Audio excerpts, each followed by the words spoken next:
Bonjour à tous, les actus de l'emploi qu'il ne fallait pas manquer cette semaine, c'est parti. Un jeune geek de 17 ans vient de décrocher un emploi chez Yahoo et d'empocher des millions. Double jackpot donc pour Nick Dalloisio, 24 millions d'euros pour le rachat de Somly, l'application iPhone qu'il a créée, et une embauche à un poste qu'il occupera dans quelques semaines, tout en préparant son bac, car il est encore au lycée. Certains d'entre vous s'interrogent sans doute, à quoi bon travailler si jeune avec 24 millions sur son compte en banque?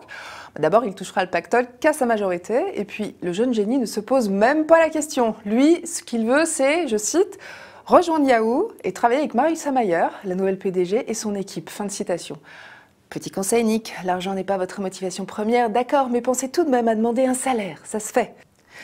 Plus 18 400 demandeurs d'emploi en février, selon les chiffres publiés mardi 26 mars par Pôle emploi, portant à 10,2% le taux de chômage global.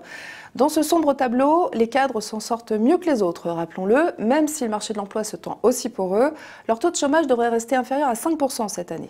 Les moins touchés seront des profils experts, quels que soient les métiers et les secteurs, puisqu'on est sur un marché de remplacement. Les plus touchés seront une fois de plus les jeunes diplômés, sauf les ingénieurs, toujours très recherchés, et les seniors, c'est pas nouveau. Il y a peut-être un espoir, les entreprises anticipent des difficultés pour convaincre des cadres expérimentés de quitter leur poste actuel, ce qui pourrait créer un appel d'air pour les autres. Rappelons que la PEC prévoit toujours 162 000 à 178 000 embauches de cadres pour cette année. 42, c'est la toute nouvelle école informatique que vient de créer Xavier Niel, le patron de Free.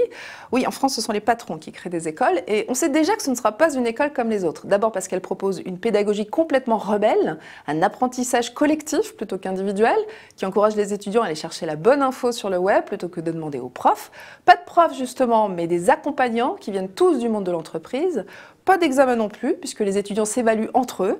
Une promesse en or pour les jeunes, mais aussi pour les entreprises, parce qu'à la sortie, ce sont certes des geeks, mais surtout des pros, capables de travailler en mode projet et collaboratif, et qui pourront occuper des postes où l'on manque cruellement de candidats aujourd'hui.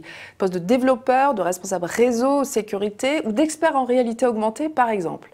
L'école en formera 1000 chaque année à partir de novembre prochain. La sélection est ouverte à tous, il suffit d'aller sur le site web de l'école. C'est nouveau dans le monde du recrutement, c'est en image et ça permet de montrer aux candidats comme on est beau et attractif. C'est le géant du conseil en ingénierie Altran qui l'a fait. Qui a fait quoi? Une émission de recrutement, un véritable show télé d'1 heure, diffusé hier, jeudi 28 mars, en direct sur le web et en simultané sur Facebook. Cette émission s'appelle TV Career, elle est toute en anglais. On y a vu un journal télévisé avec des reportages au bout du monde, sauf qu'il n'y avait que des salariés d'Altran dedans. En plateau, le Big Boss s'est prêté aux jeux de l'interview en direct. Ask the Boss, il répondait au fur et à mesure aux questions envoyées par les internautes, sûrement sélectionné les questions parce qu'elles étaient plutôt sympas.